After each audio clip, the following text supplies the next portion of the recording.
I mean, if you want to start having experiences with spirit and you want to set the intention that you are made aware, but you're going to release expectation, oh, shit'll start happening for sure. You can't make that shit up. Yeah, you can't make this shit up. You can't make this shit up. It's like I really felt sick. I felt crazy, and I asked for a butterfly the night before. I was like, if you're there, butterfly, like I just need some help like that. I don't know why I said that, but I walked out my front door, and this has never, ever, ever, ever happened to me.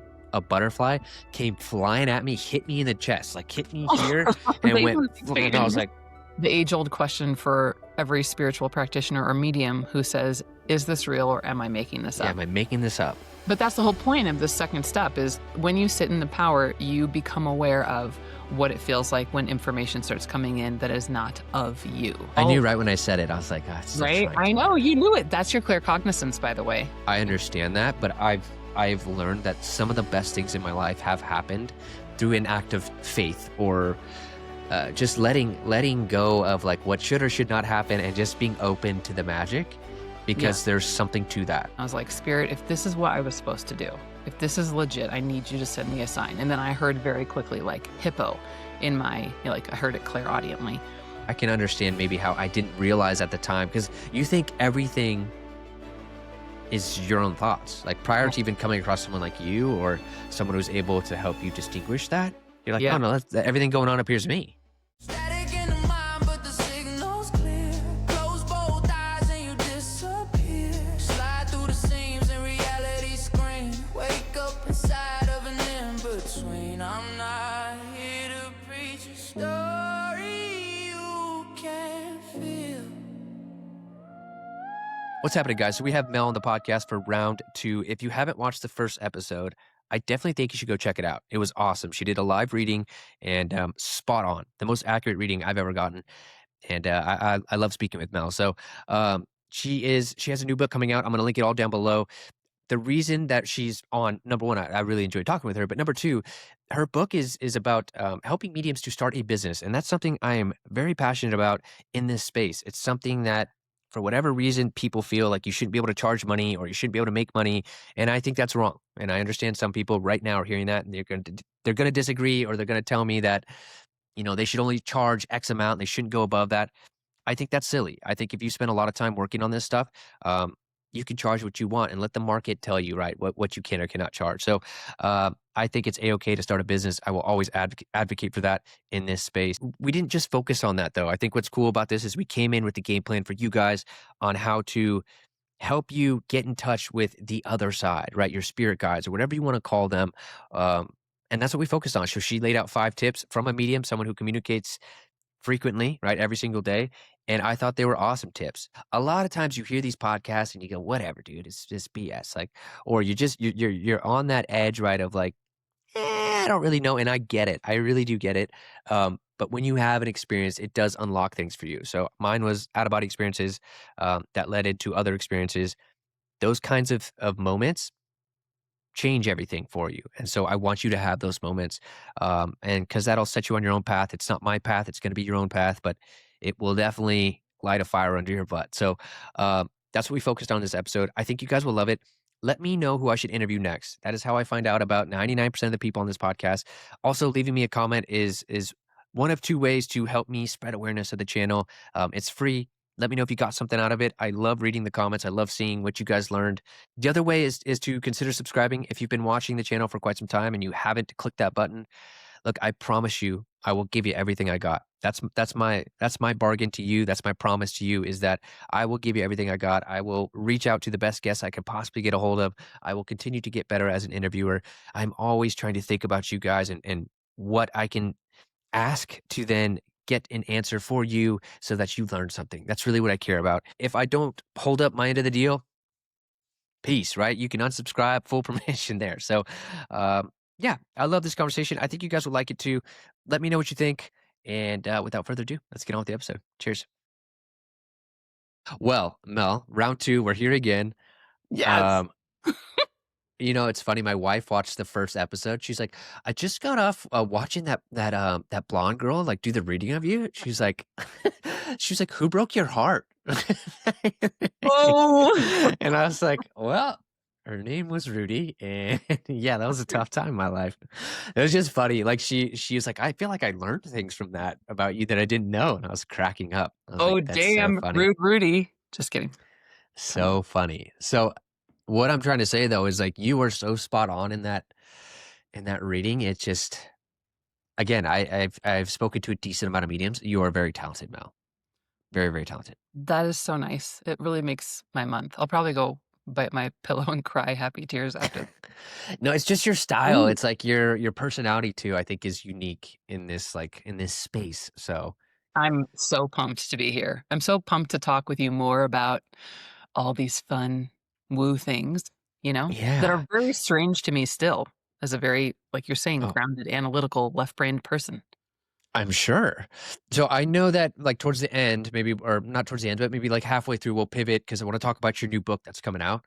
Yes. Um and but part of also it's what the book is about, but why I was so excited to have you on is you are helping people, spiritual mediums, in this space to learn how to start a business and how to actually make a living doing what they love. And I think if there's one topic in this space that I feel passionate about, it is that actually because Mm, you and I come across them all the time. Like so many people can change lives. Like it can be life changing to go to a medium or to go to someone who channels or wow. anything in this space. I mean, it's a big deal a lot of times, and it's so cool what you do.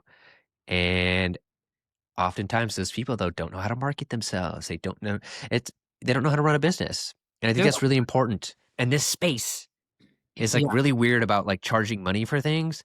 And I think that's just because we've been conditioned for a long time to not do that or something. Or I don't know. People think, I don't know, everyone expects everything to be free, but I think that's the wrong mindset.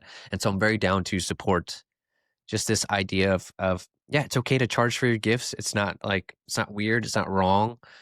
Um, just like you go to school to be a doctor or a lawyer or anything else where you spend your time and you gain a skill. Maybe that's it. We can touch on this, like, but people assume that this is just some gift that you have, you're born with it, and so they don't feel like it's something you should charge, but that's not really the case. You had to learn and grow, and this is not Yeah. something you were just born with, being a medium. I mean, you had to really like spend a lot of time practicing it, right? Yes. Oh my God. It's like I paid you to say all of this. No? No, not at all. I know, but it's like I'm like, wow, have you already read my book that like is literally just finished formatting today? I mean, if you're watching this, it's out. You can get it on Yeah. Amazon right now. But um one of my chapters is why mediumship and money mix. And I talk about my past as an online marketing strategist and yeah, and all the reasons. I start the book after sharing my story about the top 3 mistakes that mediums make when it comes to running a business, and one of them is getting sucked into what we'll call the low wealth consciousness of the mediumship industry, or maybe we should say the spiritual industry. But I will tell you one thing, man, I sweat my titties and pitties off when I give readings. I'm talking about, like, damp underwear by the time we get off. So, makes anyone uncomfortable? It's just the truth. You work hard as a medium. Yeah. You have to practice, and like you were saying earlier, which I'm so glad you brought this up too, you have to know more to be a great medium than just how to speak to a spirit. You have to have presentational skills. You gotta know how to handle a chatty Cathy or a chatty Charles, the skeptic, the rude person. You gotta know how to hold an impression in your mind so that your interpretation of what you're getting is on. You have to know how to tell the difference between what's in your mind and what a spirit is saying to you. You have to have words that describe what's coming across in the way the sitter's gonna take, and you have to have a high EQ, because if you're sitting with someone and it looks like they are this close to losing their shit, then you'd better bring it across in a way that they're actually gonna be able to receive. I mean, the list goes on, you know? Yesterday I'm teaching this course right now. It's actually the course of the last book that I wrote, Nice. Okay. and it's like this full-on course, and yesterday the exercise was that when the mediums start to read, the sitter has to sit and stare at them, total deadpan, like resting bee face, and be like, "No, no, no." And mediums have to learn how to hold it together. I mean, and I have never been to a development circle. I've been to one class in all of my time doing this where anyone ever taught me to do anything like that. But this is the thing that will take the wind out of a medium's sails, and have them say, I'm not going to do this anymore. I'm not good enough to do this. So, and next week we're going to focus on, well, when we get back, we're going to focus on tricky sitters. And so you get to role play like the chatty Kathy who just keeps talking and talking and talking and talking. And then the rude person. I had a student do a demo with me in class and they were just like, do you even go to school for this? You're terrible at this. Like, as a Wow. demo, and like how I would respond. Anyway, people tell me it's like one of the most valuable experiences because they have friends who are mediums who run into something like that and like they're done. And yet they've gone through it in class and they are like, I actually know exactly how to respond in that moment. I digress, but isn't that so fun? Yeah. I I love those mean, challenges. I would be so bad with the chatty Cathys. You would think I'd be good. I'm not good. I'm not good with like, No, I don't think I'm you'd be good at it, actually. okay, good. I'm very bad with like small talk. Horrible with small talk. I'm just not that guy. Me But I too. could talk about subjects I'm into. We can get there. Yeah. But But I think that because you're such a kind person and you're a very curious person, I mean, you mhm, really love to know where is this going to go and what's this person about? Am I right? mhm. And so I feel like you just keep listening and you always feel like, I don't know if this is the right moment to say something. I'll just let them Yep. think of it later. Right? I get told too many times in the professional world, like, because I'm an absolute observer, and they'll be like, "Hey, man, you know you can jump in when you want, right?" I'm like, "Well, I just never know when to," You're so and I'm kind. yeah, it's like hard for me. Yeah, I get it. Okay, I know that you prepared a few things, like as far Yeah. as some stories, some things we want to share with people. Maybe not stories, but ways to thin the veil. We'll say that ways to Get in touch with spirit and feel like you yes. know what's being communicated to you. Yeah, because beyond even just being a medium, I would argue that most people watch my channel or are into this world or just starting to. That could be again another game-changing moment for someone. It can be going to a medium. That was for me, one of mine. But also I've done some stuff where I've straight up asked my guides like, "Okay, if you're real, I want to see this," right? And I've done this gosh, probably 10 plus times. Not every time it's happened, but when it does, I'm blown away. I Oh, mean, yeah. these are things that You can't make that shit up. yeah, you can't make this shit up. You can't make this shit up. I That's completely the best agree. way, and it's, like, so fun. So I would love to talk about that from your perspective. What are some things people can do? Okay, I love this. Intention is the first one, but this is what's really important. Intention, and you've gotta mean it without expectations. That's like this little secret sauce recipe. People underestimate the power of intention all the time, but when you start becoming aware of how magical this world is and that there's not just what's here, I feel that intention is so powerful, and that could sound really boring, but stay with me for a hot second. Like, think about going into any experience. Have you ever been like a grumpy Gus where you're like, this is just going to suck, and you go Oh, into yeah. something with a certain attitude and then it sucks, sometimes pleasantly surprised. Or have you ever realized that you go into something without expectation and you're not, like, oh, this is going to be so amazing. You just go in without expectation. You find yourself really present, and then you have the time of your life, and it's spontaneous and fun. The thing is, this is how spirit works, and this is how spirit comes to us. When people first become aware of their gifts, I guarantee you that for the majority of people, if not all of them, they will tell you they didn't see it coming. Did you see it coming? No, Of not at course. all. Did I see it coming? Oh, hell no. And so this whole aspect of not having expectation, but being present. The first time I ever got in touch with my guides, I felt addicted to sitting in the power because I was going through my first spiritual awakening and I was like, Mhm. ooh, I just craved silence. And so I'd sit in the power and I had no expectations. And all of a sudden, I became aware of this guy, John, the spirit named John, who felt like really young at heart, super flamboyant. And then it was really weird because he showed me in my mind, I had this movie reel of all of the most emotional breakups of my life. This is bringing it right back to you. Like, I was like, "Oh my god," and it made me feel like what I heard was, I was there, I was there. Because for a lot of my life, I didn't tell my parents about the partners I had. I'm part of the queer community, and I couldn't share that, these women that were great partners of mine for a really long time.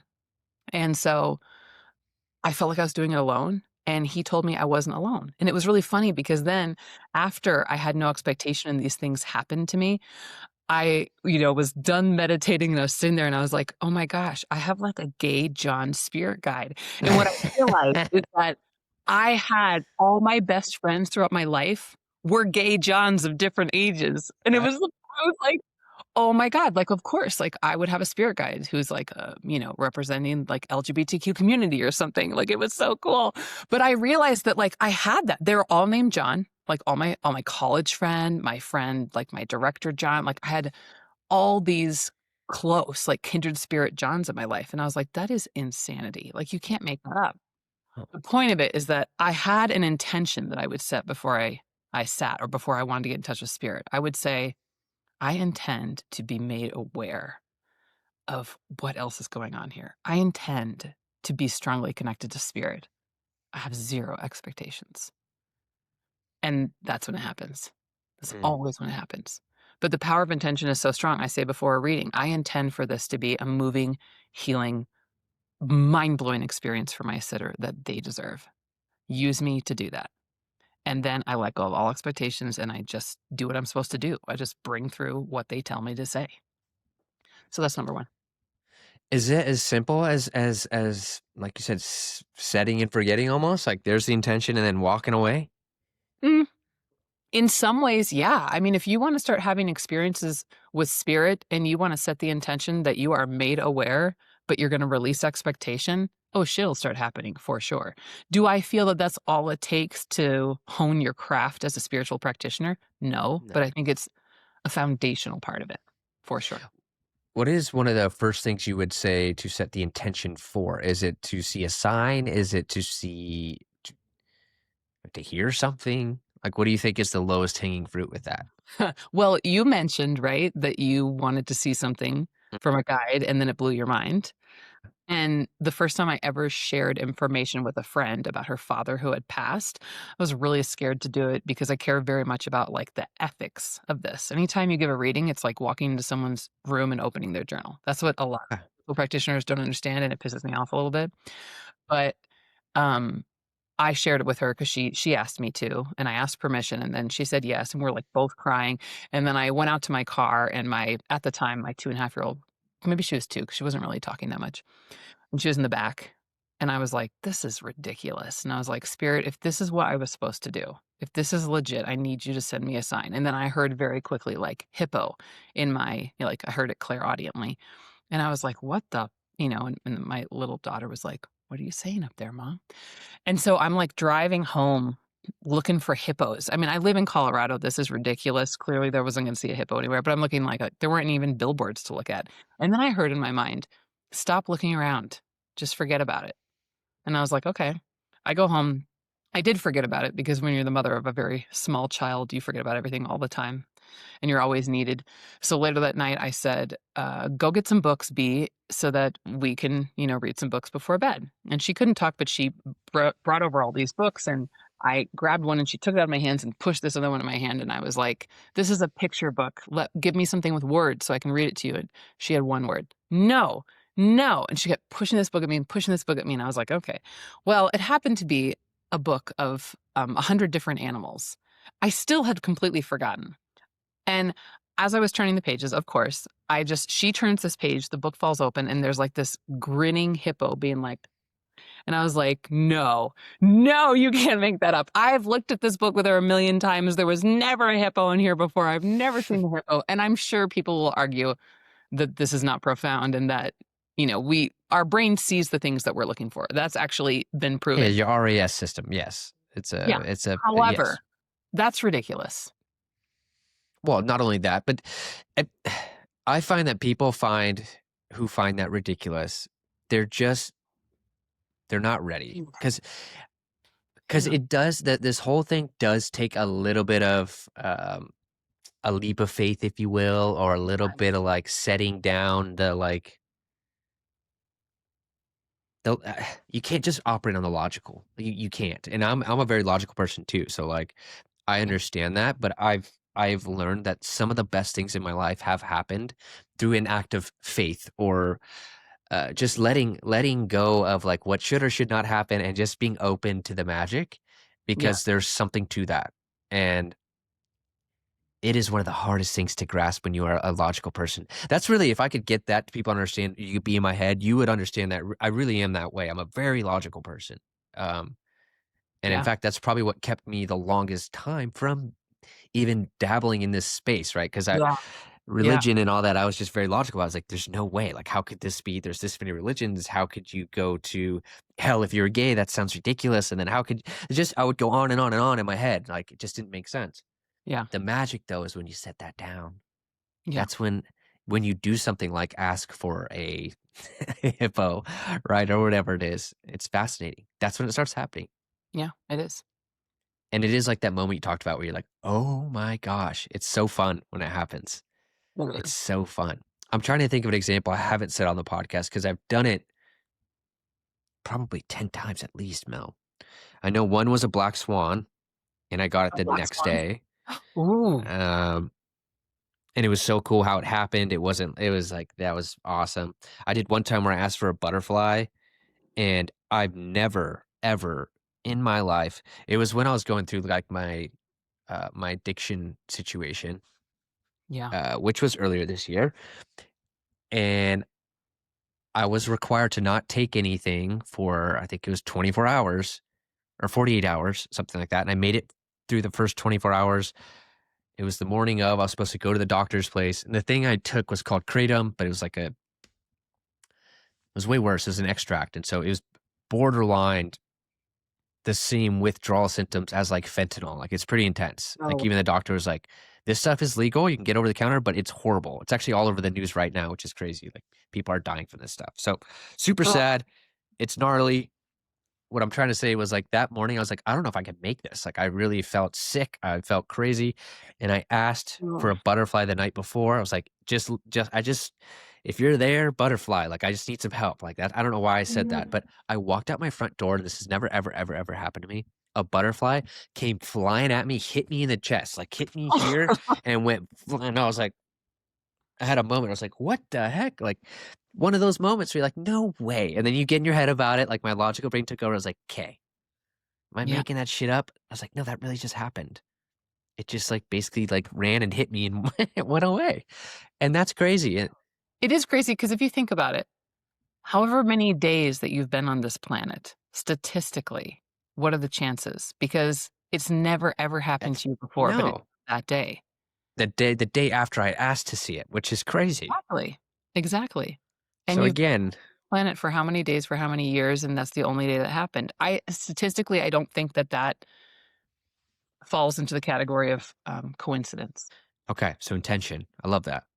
Intention What's number without expectation. intention without expectation. I do Mhm. love that.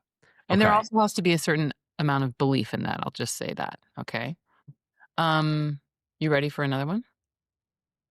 Okay. So a lot of mediums will know what sitting in the power is. Do you know what sitting in the power is? I am aware, actually. Okay. It's not meditation. I got to make that distinction. Meditation is going within. It's like recharging your batteries and quieting the mind. Sitting in the power is also quieting the mind because as mediums, we need to be able to do that when we bring through spirit. We need to have an empty mind so that the stuff that comes through is not of us. Sitting in the power, though, it's the first time I heard that, I was like, what is the power and who are these people and why are we sitting in it? Um, but sitting in the power is like the building of spiritual energy, basically. And it's working to do two things. There's two parts. Number one, it's expanding your consciousness. You could call it expanding your spiritual energy, expanding your spiritual awareness, expanding your consciousness. So if you were to sit, and it feels a little like meditation, but on my inhale, I imagine my energetic field, my consciousness expanding upward and outside of my body. And when I exhale, I imagine my body relaxing, like I'm becoming more of a clear channel for spirit. So I do that for a while, and it's ever so subtle. So that's what I tell my students to do. And they may experience some kind of subtle shift. Sometimes you can feel your vibration elevate a little bit. I didn't feel it for the first couple of years. Now I do. So it's like everything gets lighter, and I'm like, ooh, that's crazy. Sometimes it feels like my spirit kind of moves forward from my body a little bit. And I haven't made what's called the mediumistic shift. Okay. You can't bring through spirit if you're not merging consciousness with a spirit. Okay. So all you're doing first is expanding your own spiritual energy. Then I have my students sit in that to say, what does that feel like for you when you're just aware of your own spiritual energy? And it's different than when you're just going along mindlessly during the day. You feel that. And then you make that invitation. You say in your mind, maybe, okay, spirit world, come and blend with me, like blend consciousness. And people experience different signs, different cues, if you will. Some people get hotter, some people get colder.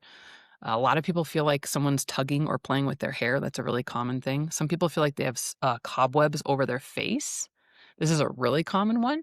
Heart palpitations is huge. That was my main one. Hot with heart palpitations was mine for a really long time. Now, what I feel is spiritual impressions only come on the right side of my body. It's actually true for lots of mediums. And you'll feel a denser energy right here. It's almost like there's like a cloud. You know when you feel somebody lurking behind you? Mm-hmm. Even if it's not a bad energy, but you like feel that energy that's inside your energetic field, is the same way when the spirit moves in. So once you make that invitation and you're like, spirit world, come and blend, you see if you notice any of this stuff, and then you sit and you enjoy that blend. And the whole time, inhale, expand consciousness, exhale, relax the body. That's how I go about it. And it's crazy. I mean, you look in class, people get rocked by the spirit world. When I first started, I would just go in circles all the time. I felt really light. Now it's like, okay, I just made the shift right now. I can do it really fast now. I just know, oh, I feel that like dense energy right here. I'm blended with the spirit world. But in the beginning, you don't know what it feels like, except that it feels really bullshitty. And then over time, you experience what I call attunement, which is like your awareness, like becoming attuned to when there's a spirit near, you know? So the practice of sitting in the power is huge. And this is important, again, that you go in with intention, not expectation, right? So let's say I'm going to sit in the power. My intention is to just thin the veil in this life experience for me, but I'm going to let go of expectation. So we're kind of bringing number one back in. And the other thing too is with my clients, I've never seen a mentor do this in a class, but remember I said there's two parts to sitting in the power. The first part is becoming aware of your own consciousness expanding. The Mm-hmm. second part is inviting the spirit world in. I tell them, wait until I tell you to invite the spirit world in. That is the moment where the mediumistic shift happens. And I want you to know exactly what you sense right now. Then you make the invitation, and it's going to be this subtle little shift. And I want you to watch and center that moment. So that's what we do. Wow. So these 5 elements we're talking about are 5 tips. This could be for anyone, right? It's not even about Yeah. becoming a medium. This is like if you want to contact spirit or be in touch with that, or what does that feel Yeah. like? Because so many people want that feeling or want to Yeah. know it's real. And then Okay. once you've blended, just pay attention to the daydream that comes through your mind. Mm, Or get out a journal and start writing down what you hear, see, feel, smell, touch. Well, not touch, sense in whatever way. okay. Because I think Betsy told me about you, if I think, and then I she love that. sent me some videos about sitting in the power, and so I did that a couple times. Yeah. And yeah, it was like it was about projecting your energy out rather than going inward. Yeah. It's cool. Okay. Yeah. Okay. So I love that. you've Sitting in the power. I've got a ton of sitting in the power. I have one that's like a 10-minute sitting in the power right before a reading, but you don't have to do the reading afterward, right? So I put a lot of sitting in the power meditations out on my YouTube channel too, to walk people through, because what you really want is you want to be able to do it in those two parts so that you become more aware of what it feels like when the spirit has not come into your space versus when they do. This reminds me of I had a guy on, and unfortunately, I couldn't air his episode because the recording was just horrible. The audio was just bad, so I Oh. couldn't do it. He was an older gentleman, in his 90s, and he was awesome. Again, I'm like bummed I can't put the episode out. It just doesn't track. It just Sure. cuts out a lot. But he has been able to see spirits his whole life. And so he was one of those, like when he was talking with me, he's like, oh, they're all around you. And I was like, what do you mean? And just after talking with him a bunch of times, because we talked 2-3 times, Yeah. he was trying to get me to like understand the feeling. And so he's like, well, I could teach you right now. You could do it. So we did this practice, and he's like, I want you to think about your house. Is there any energy in your house that feels off? it was like he had you start going into this zone. He kind of had a meditation we did before, and then I was like, I guess upstairs. But then you start to get in your head, and you think it's horse shit. Like I don't know how else to explain it. Like you're Yeah. kind of like, am I making this up? Like Yeah. it feels so off. Like even because you almost feel I felt obligated to tell him because he was like, well, what do you see up there? And I'm like, I don't know. He's like, did anything happen like maybe before you moved in or anything like that? And it wasn't that he was leading the witness because he didn't say anything, but it was just like he was asking me if something happened. And I remember coming up with this story, and he's like, "Don't be shy. Share what you're thinking of." And I was like, "Okay, well, like it's the guy's like working on mechanical stuff up there." And he was like, "I got that too." And I was like, "Did you really get that too? Like, or are you making this up?" And he's like, "I swear to God." He's like, "Nope, I got the same thing." And he's like, "Did an accident happen?" He asked me that. And I was like, and he's like, "Again, stop overthinking it. Just tell me what you feel." And I was like, "Yeah, his thumb got chopped off." Like, and he said that that's what he got too. And I just, I almost want to verify this. Like, I want to ask the realtor or something, like, did anything happen? But would anybody know if that's real? You know what My I point. think I would do in that situation? I'd be like, "You write down what you think happened, I'll write down what I think happened, and we'll both hold up our notebooks." I mean, Yeah. that's a slightly I think there'd be less room for doubt, except a listener would be like, "They talked about what they're gonna write down before."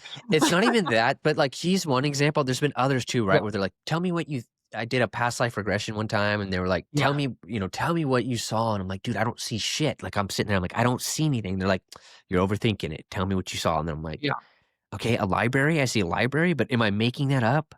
This is this a similar feeling when you like, yes. not, it is? Yeah, Because I it mean, reminds me of that a little bit. Like, the age-old question for every spiritual practitioner or medium who says, "Is this real or am I making this yeah, up?" am I making this up? But that's the whole point of the second step is when you sit in the power, you become aware of what it feels like when information starts coming in that is not of you. Hmm. And it is not about effort. That's why we have to let go of expectation. Because when you start efforting, you get into what I call reaching energy. Can you imagine you're just sitting there grasping for spirits and grasping for information? We are in what I call receptive energy. And actually, can I say this leads me to my third one? Yeah, yeah. Which is a physical cue. I teach my students to do what I call a physical cue, create a physical cue. So we'll do this for a hot second. When you get up to give a speech, let's say, you probably do actually, because I feel that you have spoken certain times. So Hmm. when you get up to give a speech, have you ever done that and all of a sudden your mind goes blank and you forget everything? Or you're in a Hmm. moment and your like heart starts pounding? Okay. Hmm. So this happens with mediums a lot of the time when we're getting no's from a sitter or the spiritual impressions aren't coming and we're like, oh shit, this is going downhill fast. The nervous system amps up. Well, when you have anxiety, fear, or doubt, you cannot connect with spirit, or you're not going to get a clear connection with them a lot of the time. At least not when you're like in a reading. If you're panicking, it's not going to happen. So you need a physical cue, something that you communicate to your body, I'm safe and I can calm down. So that's what I teach my students to do. A lot of them will do like hand on heart, take a deep breath.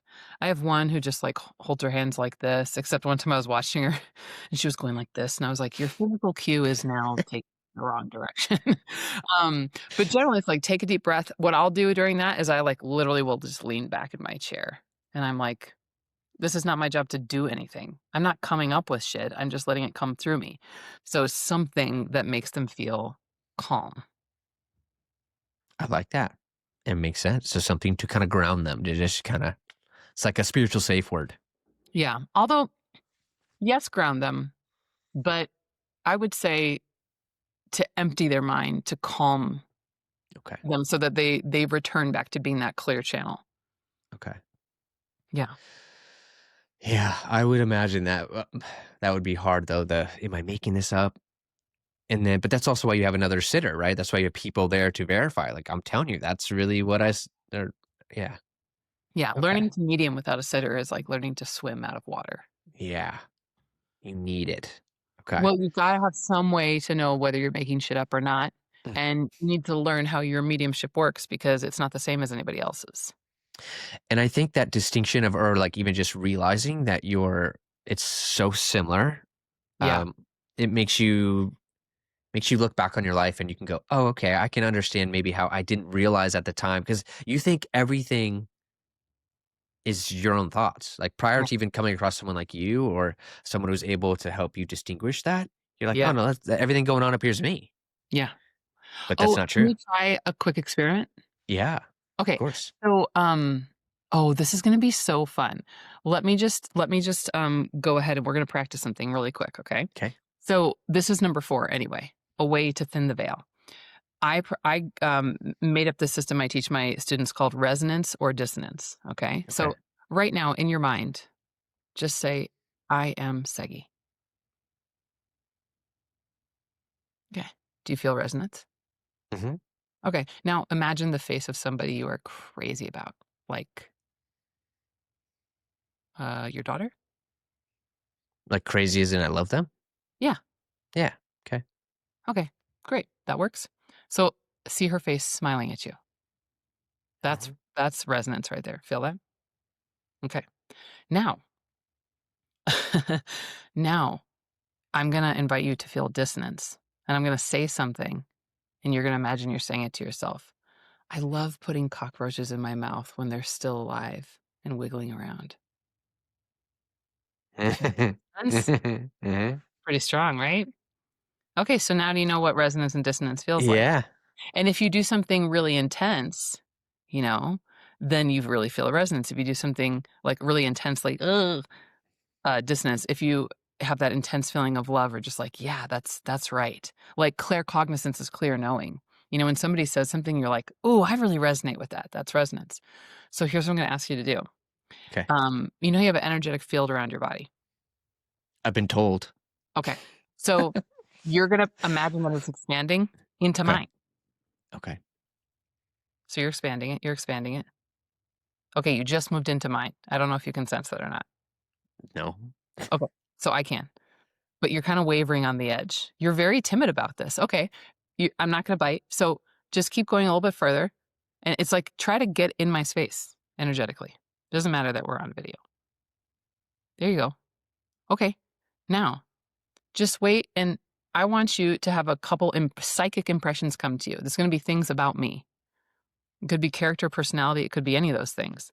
So I want you to write 2 down on a piece of paper right now. Oh, see, now we're getting into where I'm gonna feel terrible if I get this wrong. It doesn't matter. That's not, Okay. you don't have to get it right. Okay. And then we'll switch. All right, so you're gonna have to blend again because you withdraw. So Okay. go ahead. So you're gonna just imagine everything expanding, and then my bubble of energy is right there, right in front of you, and you're gonna move in. Okay, that's good. Now, just take a second. You have no expectations whatsoever. First 2 things that come into your mind, go ahead and write them down. It doesn't matter if they're right or wrong. Okay. You got them? Mm-hmm. Okay, let's say the first one out loud. Say it out loud.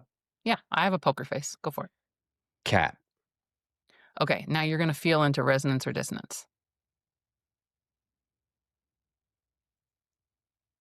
As in, like, feel into the, like, cat being. Resonant means this is true. Dissonance is not. But you're gonna do one interpretation thing. Is the cat living or past? Ask yourself that too. So you're gonna do resonance or dissonance. And you're gonna ask yourself, like, if you said cat, does she have a cat? Is there a cat of significance? Resonance or dissonance? Is the cat living or past? Resonance or dissonance? Okay, so cat, resonance or dissonance. Feels resonance. Okay. Living or past?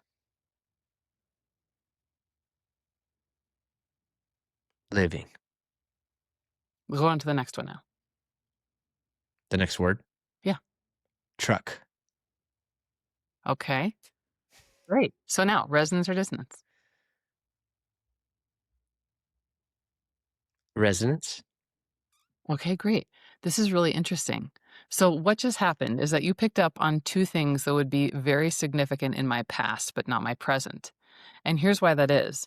You aren't necessarily trained in knowing the difference between active mind or not. I'm just going to make this connection for you. When I was young, we had a huge blue truck that I drove around all the time. If I knew better, I would have been really embarrassed of it. It had a dent in each side because my mom kept running into shit. And there was a hole in the floor so that I could see the ground when I drove. And we named this truck Dent. So when you say truck, I don't have one right now, but does that actually mean so much to me? Yes. Cat. I don't have a living cat right now. What I did have was my cat Figaro, who was with me from the moment of birth until I was 18 years old, until she died. So like, Okay, I'm just but saying, is go for it. Yeah. Ask the question. Come on. Go no, for but it. this is where my head, I'm like, okay, but are we stretching? But then I guess the rules weren't like, do I find something right now, right? Or I'm not trying to find truth. So it's Yeah. like, I mean, would it be more powerful if you said, my intention is to pick up on things that are a current, significance in Mel's life right now. But actually, the cat in the truck, those are like pretty big significant things for me. crazy. Yeah. So what I'm picking up on when I went into your zone, Yeah. and then yeah, like you said, I didn't think about it. Did we talk about cat or truck prior to this though? No. No. Nothing. Okay. See, this is one of those things where I'm like, well, that's fascinating. That's Yeah. hmm. I blend. I just wait, and then it all starts coming sometimes. Can I blend into like my wife's energy and like But here's the big thing I would say. Consent is very important. Anytime you read anyone, you are walking into their room and opening up their journal. You know what I mean? And the other mhm. thing too is that it's very difficult to blend with someone who doesn't want you to know their shit. It really is. It's kind of like giving a reading to somebody who's a total doubter. Like you can do it just fine, but that energy affects a lot of people, especially if they aren't trained and really confident. Hmm, Yeah. that's fascinating. Okay, Do here's you, another way that you can check stuff too. It's another way to thin the veil. I'll share this last one really quick. do you know? Oh, by the way, are you knowing this because you feel like I'm more prone to be able to pick this up, or can anyone do this?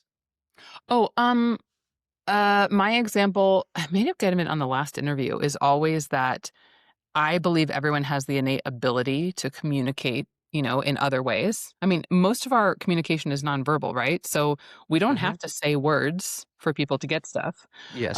So I think this is a natural thing. However, just like a concert pianist, some are child prodigies, but if you were to talk to my husband right now, you'd be like, that man, if he tried to play chopsticks, it's the best it's ever going to get. And it would take a lot of blood, sweat, and tears. Hear what I'm saying? And so it's kind of like some people I think could be quick studies and really go for it, and other people, try as they might, are only going to reach a certain level of proficiency. Does this make sense? Yes, Are you ready for the last one? I am. Thinning the veil. Let's say that you feel like you're blending with someone or you're trying to get in touch with spirit and you don't feel like anything is coming through. I teach something else. This is a Mel Pharr original called Cycling the Clairs. Okay, so we use clair senses spiritually to communicate. And so we could see something in our mind's eye. We could hear something, in our thought's voice. We could feel it. Um, we could know it. We could smell it. We could taste it. So those are these 6 main clairs. And let's say my mediums are sitting there trying to give a reading and they feel really stuck. And they're like, I'm not getting anything, which like really freaks mediums out and they start to panic. I'm like, hey, do your physical cue, let go of your expectations, and cycle the clairs. And you don't just say, what do I sense? Or what do I feel? You say, I wonder what I can smell right now. Lavender. I wonder what I can taste right now. It's a really metallic taste. Somebody died of cancer. Okay. I wonder what I can feel right now. Ooh, remorse and apologies. The spirit has a whole to be sorry for. So I'll go through the clairs and all of a sudden the medium starts bringing through new evidence in new ways. Because a lot of mediums, they bring through the same stuff in the same way. And Mm, I like to expand the spiritual toolbox. And so let's say that you'd blend it with my energy and you're like, well, I don't know what I feel. Then I might have you cycle and say, okay, well, what do I smell? Oh, Mel drinks coffee. Um, what do I taste? Oh wow, she's not a vegetarian, that's for damn sure. Um, what do I hear? Crying baby, you know, whatever. Cool. I love that's great advice. Mhm. And people are, would you say typically prone to be better at one clay or the other? Or I do think that people tend to have more dominant and less dominant clairs, but the amazing thing is that those who are pursuing development of their spiritual gifts continue to see how they work change. For example, when I began, I was very clairvoyant and I was very clairaudient. I saw and I heard a lot of the time. Now I'm very claircognizant and I'm very clairsentient. So I feel and I know. That's shifted. And a lot of times it will shift. In the beginning, I had symbols galore, all kinds of stuff. Now, I don't need symbols as much because when I know things, it'll just come out really fast. Like, remember our reading? It goes pretty fast, right? mm-hmm. Well, a symbol would actually slow me down at this point sometimes. If I'm confused about something and they give me a symbol, I'll be like yesterday, I was giving some reading and I was like, your dad's telling me that you guys had this whole period of silence and distance. And I was like, he feels really far away. And I was like, this is not geographic. What is this? And he shows me his symbol. And I was like, oh, it's dementia or Alzheimer's. And she was like, it was Alzheimer's. So I needed it in the moment because I was first going in this direction of like, he's far away. Emotionally, he's far away. Is he geographically far away? I can't tell. And then he gives me the symbol to help me out. Wow. Do you think the doubters are like becoming far and few in between? Does it feel no? Really? Here's what I think. I think the doubters will always be the doubters, but I do feel that there are more and more people becoming aware of their spiritual aspect of themselves. I mean, think about it. I never thought that I would be doing this. Was an online marketing strategist for years, very left-brained. I didn't see this coming. I didn't go looking for it. So I think more of that is happening. Um, and there could be a whole slew of reasons about that. But I do think there's always going to be people who are just really tied to their emotions, their identity is tied to this world being materialistic and all we can see because it's safer that way. The reason I really think people fear it a lot is because there are no secrets. I mean, have you ever, yes, you have. Okay. It's like you've been around someone, and I can see this right now. It's a man, by the way, and you knew he was lying. Do you understand this? I remember. Oh, and a friend too. Friends who are not the best influences. Do you understand that? Mm-hmm. And Now I this do. Now you is said full of shit, right? mm-hmm. Always elaborating stuff, always making stuff up, always like blowing things out of proportion. And you just kind of sit there. You don't call him out on it, by the way, because you're not really like that. But when he says that, you're just like, yeah, I doubt that's true. Mm-hmm. You know what I'm talking about? When you brought that part up, yes. Yeah, exactly. So this is your inner knowing of just like, oh, like there are no secrets. We all know everything. And I think that that's a really scary idea for people because when you learn how to read people or how to understand the feeling you're getting about something, whether you're in a safe situation, whether you should leave your kids with that person, you make really different choices. Oh And yeah. people have less power over you. Have you ever seen anything where you're like, even beyond uncomfortable, like where you're like, I should say something, or like you feel obligated to like I'm trying to think of a category where that would be sketchy, like something weird. Like, have you ever seen anything like that in that realm where you're like, I'll tell you, I felt that, but I haven't seen it, and I'll tell you why. oh gosh, I have really strong boundaries. And I also said what I feel before. I feel that I don't want to invade people's privacy because I think it's unethical. However, have I been places where somebody walks by and I'm like, oh, that's a dangerous person. I need to get out of here. 100%. I always know dangerous people, always. And I read this stat, which is totally crazy, that we all walk by at least 12 murderers throughout our life. I don't know if that's true, but it wouldn't surprise me. People are crazy. Living people are so dangerous. Spirit people are lovely. Most of them that I've come across, all of them that I've come across. So, yeah. I mean, and in readings, sometimes I see really horrible abuse or I see people gruesomely die. that's more what I meant. Like when you're not, I understand that you don't go out of your way to read people. However, if you're invited in, but maybe someone who is into that kind of stuff, not just that, but has something sketchy, they're probably not coming to people like you. No, they're not coming to people like me. More often what happens is that I see that somebody has been abused sexually, verbally, emotionally. I get a lot of spirits confessing infidelity, and sometimes I'll bring it up and sometimes I won't. you have to have tact, when you're bringing something across.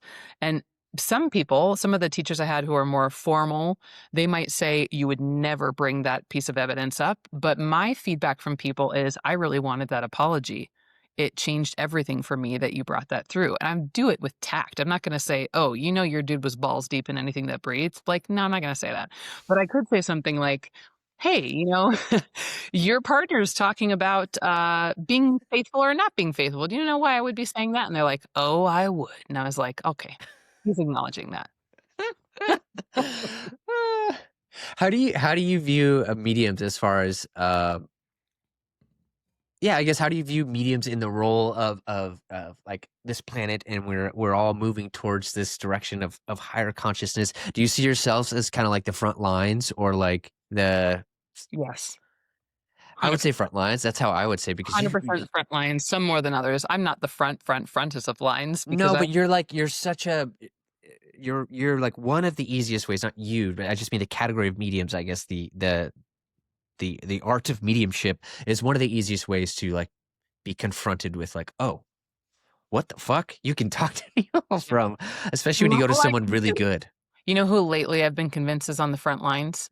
Because have you listened to the telepathy tapes yet? Okay, you're getting half-assed. Okay. Meaning, like, yes, a little bit, but not to the extent I should. And I've had on guests that are like, yeah, I'm just saying autistic non-speakers are on the front lines as far as I'm concerned. They have to be one of the most frontline people ever, groups of people ever, because these I firmly believe that they are telepathic and have all kinds of different abilities that we don't know of. And I had on, her name is Dahlia. I haven't released her episode yet, but her daughter was featured. Yeah. Or she was featured on it. Oh, great. Her daughter wasn't ready, she said. So, but she started telling me about her daughter and like where she's at now. And it's basically, she was like, I mean, she's like, I'm past the shock point at this point, but my daughter can full blown read your mind. And she's like, we've done it with people who are the most skeptical. And she's like, the way she talks that is interesting, because she's kind of like, yes, it's real. Yeah. Yes, I'll show you. And so like, you'd be like, think of anything you want. And you think about, just like we did right there, and she'll write it down. And it's like perfect, 100%. Like, she doesn't miss, kind of thing. And it's like, that's bananas. The level of accuracy in that community is much higher than mine. I mean, let's just be real. I mean, just because you're playing kind of telephone, so you've gotten really good. You're trying to interpret too, which is harder to do. I guess so. I don't really know the answer to that one, to be honest. I feel like the veil must be thinner for them than it is for me, because I have other ways of communicating, right? So I probably dilute my skill in that way. Whereas if you can't communicate, for these autistic non-speakers, they can't use their words in the same way. They can't communicate in the same way. They have to focus on something else. They have to use another way, and they do. Yeah. All right. I have one more question, then we'll dive into your book. Sure. If someone is genuinely saying, okay, I want to hear my spirit guides, or I want to know this is real. And maybe, of course, actually, I'll say you should book a session with Mel if you haven't already, if you're still giving sessions. I don't know if you are or not, but some. But or a medium, but just do that, because that would be something that could ship. But let's say they're not there yet. They just want to. Yeah. They want to know it's real. I feel this, maybe it's because I get emails about this kind of stuff where people are like, I want to believe it's true. I ask about it. I pray about it even. I sit in meditation. Then nothing happens. Why? Why does that happen? Why does it feel like that happens to some people? Like they're trying. Because they're trying too hard? Yeah. Your language gives it all. I knew right when I said it. I was like, right? I know. Hard. You knew it. That's your claircognizance, by the way. Being like, oh, you got the download. Did you feel that resonance in the fact? I knew right when I said it. I was like, yep, exactly. Because they're grasping, and this is elusive. If you try really hard or grasp, it's the same kind of energy that blocks impressions, is the way that I feel about it. So ask for a sign, because that is something that's easier for people to be objective about, because they feel like they're going to show me some sign. I don't necessarily have to do anything. It's easier that way.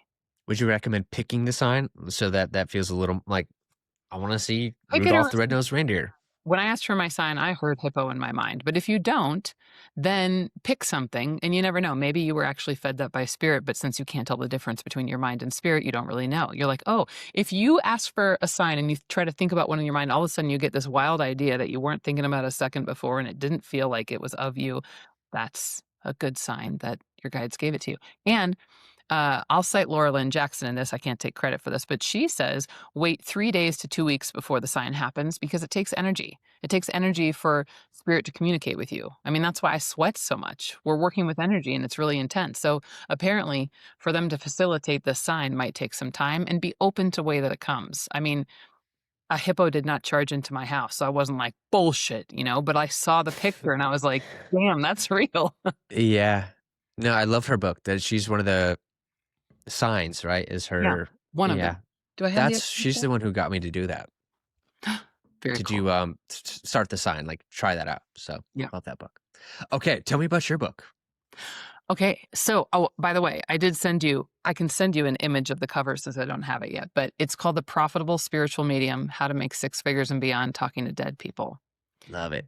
Yeah. Amazing title. You can tell you've been in marketing for real. I know. It's perfect. Well, I love marketing. I love geeking out.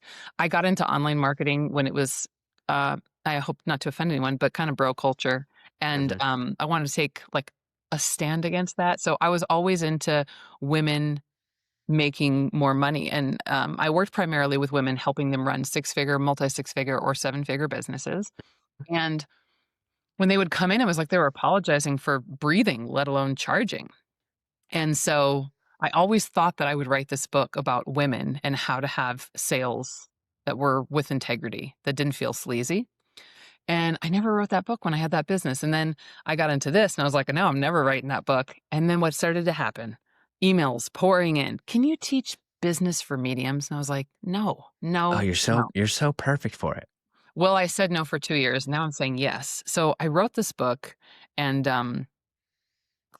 it's funny. I always do frameworks, like a framework is basically like my method of teaching you to get from point A to point B. I have a 5-part framework to go from aspiring medium to proficient medium. And now I brought back my 5-part framework I taught for the last decade about how to go from beginning entrepreneur to six-figure entrepreneur. And kind of interesting, but I remember when I was on my entrepreneurial journey and it was a real shit show. Just picture this. I'm in Sydney, Australia. Only got there to this conference, this like high level coaching program because I happened to have good enough credit to pull out 0 interest credit cards. And I went to this conference. I was $42,000 in debt. I had less than $100 in my bank account and I had no clients in sight. I'd been going at it for 5 years and I was a loser. So I'm in Sydney, Australia, and it's like all these women getting together with their businesses. I mean, half of us didn't make diddly dick that year. So I'm in this hotel. I get off my 3rd sales call. All of them say no to me. And we're supposed to go up for like a mixer, sexy business casual, champagne. And I was like, this is ridiculous. So I had a nervous breakdown in the hotel. And my friend was like, this is not usual, Mel. Like, are you going to go to this mixer? And I was like, I can't afford a drink. Like, I shouldn't even be here. This is so ridiculous. Anyway, I go through this conference for the next 3 days. I mean, I'm like hopeful 1 second, and then I'm like in tears another second because I'm so stressed about the debt. Back and forth, back and forth. And then my friends and I, since we traveled so far to Australia, we decided to get an Airbnb by the ocean. And we're all going to go on a walk. And I was kind of okay at that point because I'd gotten inspired by the conference. I'm taking my computer into my bedroom and no new emails. Every day, no new emails, no new clients. And then how you get this email and it says, cha-ching, somebody bought something. Well, I got a cha-ching email. And the only way I would get a cha-ching email if someone bought my $5,000 coaching program for the first time. I almost shit myself. And sure enough, it was a yes from the 3rd sales call that had been in there. And I took my top off. I danced around the room in pure Mel fashion. And I was like, you guys, she said yes. I was like freaking out. And we were all so excited. And that was February of 2015. I made $0 in May. I'll still remember this. I made $21,000 in June. I made $31,000 in July. I made $68,000 in August, and in September, Wow. $147,000. How I cool. made $250,000 by the end of that year. I paid off all my zero interest credit cards before it kicked in, and that wasn't even the good part. You know what the good part was? I'm sitting there, and I had this moment before it kept escalating. Like, after I first got that client, I sat down and I was like, wait, this is a very important moment, Mel. I like talk to myself. Something that you've been doing is working. And we are going to sit our buns down right now, and we need to figure out what it is so you can still keep doing it. Otherwise, you're going to have to move back home and live with mommy and daddy, which I was not available for. So I thought about it, and I was like, and this is coming full circle, by the way. You'll know exactly what the book is about after this, and these stories are in the book. I was like, okay, I think there's 5 different categories of actions that I'm taking day in and day out. The first one is about clarity. Like, I finally figured out exactly who I want to work with, what their main pain points are, what they need help with, and how I can help them do that. And I can't tell you how many entrepreneurs cannot figure that out. They are unwilling to talk to one specific person. They don't understand the fire this person is trying to put out. They don't understand what this person wants more than anything, and they're not clear about exactly how they can help them move from point A to point B. Well, I'd done that. And so I was like, clarity, cha-ching, I've got that. And I was in coaching programs where people are like, I don't know, I help people. And I was like, who live and breathe? That's not specific. So I thought, well, I have clarity about that. And then I was like, you know what? I started to get a group of people who are like paying attention to what I'm saying, because I'm doing one thing every day, large or small, to attract an audience. Okay. You know what else I'm doing? I'm building relationships with them. Step 3, nurture. Every single day, I'm doing something. Maybe not even every single day, maybe 3 times a week. I'm putting out content that's helpful for them to put out that fire. Okay. So I've got clarity. I started talking in a way that attracted the people I want to help. Then I started building a genuine relationship with them. And then step 4, I'm inviting them to do easy things that are free, like open my email, respond to this video, tell me what you liked, easy stuff. Step 5, inspire. When I'm ready to offer something, I have a sales page up. I'll get on the phone and chat with somebody, which actually I don't do that. I don't even have to do sales calls now. So these are these 5 steps: clarity, attract, nurture, invite, and inspire. And here's the deal. If you get really good clarity, and then you pull the levers of attract, nurture, and invite on a weekly basis, you hardly have to sell a damn thing. They just sells themselves. All of my sessions sell out every single quarter, and all I send is one quick email. Appointments are available. Maybe 2 sentences. Here's the link to go get them. And they all sign out. I haven't done a single sales call, and I sold out my course with 50 people after that book that I wrote. I sell out 3 development circles every single quarter. I never get on the phone. But I'll give you a real life example of this. And this is exactly what the book teaches you how to do. It teaches you how to do steps 1 through 5. I put out a YouTube video. One of my best videos, top 4 things to strengthen my skills as a medium, right? That is clearly talking to a specific person who has a pain point and a pleasure point, and this video is going to help them do it, right? That video attracts a certain audience. That video has content that nurtures the audience. That video has an invitation in it to say, what do you think about these things? Which of the 4 are you going to do? And at the end, it says, come get on my list. And then once they do, here's what I hear. Oh, I found your YouTube video last week, and then I signed up for your development circle. I didn't have to do anything for step 5. Mm-hmm. So anyway, that's what the book's about. I think very, very, very, very much needed right now. Yeah, and it's not sleazy. You just get to be yourself and have fun. And start talking about the shit you really geek out about, which is the thing I love doing more than anything. And teaching. I like teaching too. So how-to videos lead people into development circles and courses. Recordings of my readings give people an experience that, oh, I want to get a reading from her. What's your game plan? Are you trying to be like the biggest YouTuber / medium ever? Do you care about that? Are you trying to, what's the end goal for you?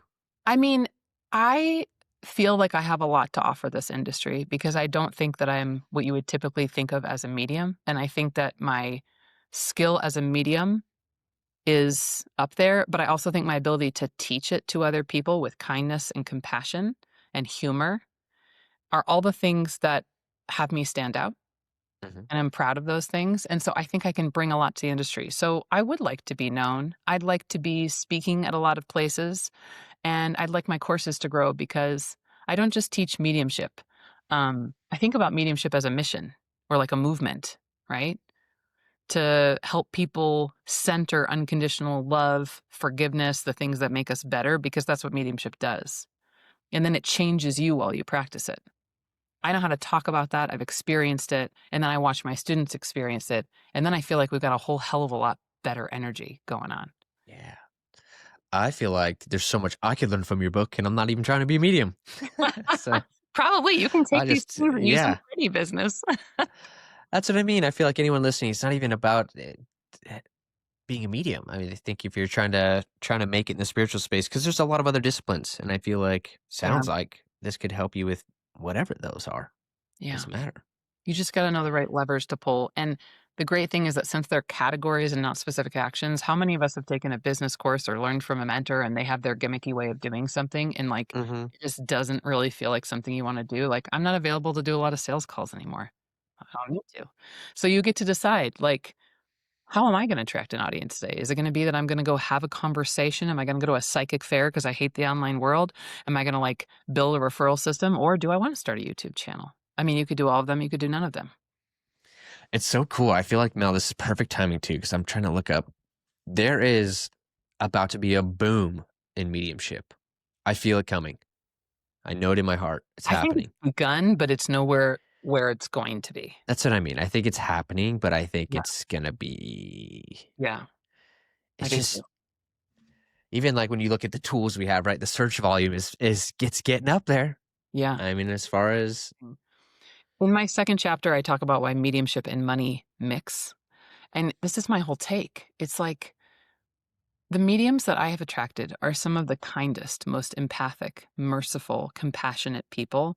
And they care so much about doing an exceptional job when they sit down with somebody to bring through their past loved ones. Isn't it about time more people like that had a ton of money? Wouldn't that be great? And if you yep, don't want the money, just make it and then donate it somewhere else. But it's nice to make money doing something wonderful. And yeah, it's nice to feel like these people love mediumship, but they're like, there's no way I could actually do this. I'll just keep my job. That's soul sucking. But why no, couldn't you do this? And what's wrong with that? Why does money mean that this is less spiritual? It doesn't. no. I love that, and I'm so down with that. I'm Yeah. so behind that. It's so important.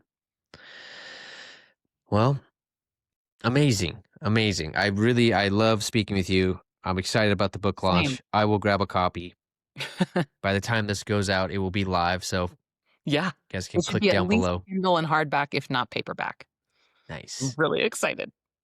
I'm so excited for you. That's Yeah. it's like I said, I think it's just needed right now. And the boom's about to happen, so why not? I mean, this is perfect time to Yeah. write something like that. Thank you so much for having me again. I really Yeah. genuinely enjoy speaking with you as well and your openness and kindness. This has been awesome. Yeah. Hell yeah. Anything else you want to leave with the audience before we wrap it up today? You know, I never thought I was going to say something like this because it feels so cheesy, but I am going to say it. I can't believe I'm going to say it. It feels like what I want to say is like you are worthy. And I don't Mhm. usually say things like that. I didn't used to, but a lot of people in the world need to hear that right now.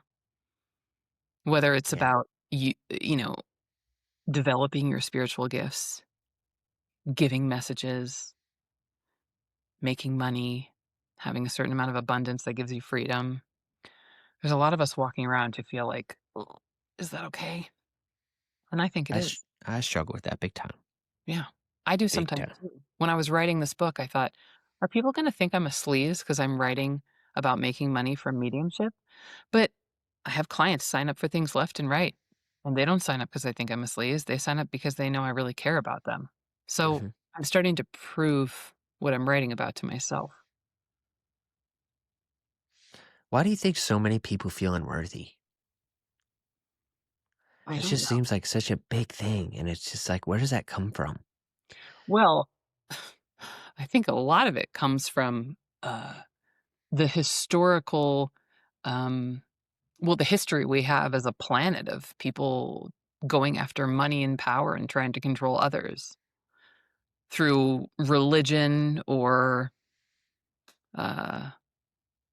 politics, whatever it is. I mean, it still happens today, right? Like trying to take control of people's bodies, trying to legalize or make things illegal. I think there's a lot of people trying to control others, and I feel like historically for so many years we've had certain narratives about being pious or, pure or things like that, and that shit is deeply ingrained in others. Yeah, So that big might be time. one aspect. Actually, that is one aspect. Definitely. Definitely. But there's probably more. Well, it's a beautiful message, and I agree with it. I think definitely Good. something I got to work on too. So, Same. all right, Mel. Well, thanks for coming on again. To everyone listening, the book is down below. And until next time, I'm excited. We'll do a round 3. Make it Sounds happen. I would love it. All right, Mel. Hope you have Thanks. an awesome day. We'll talk soon. You too. All right, cheers.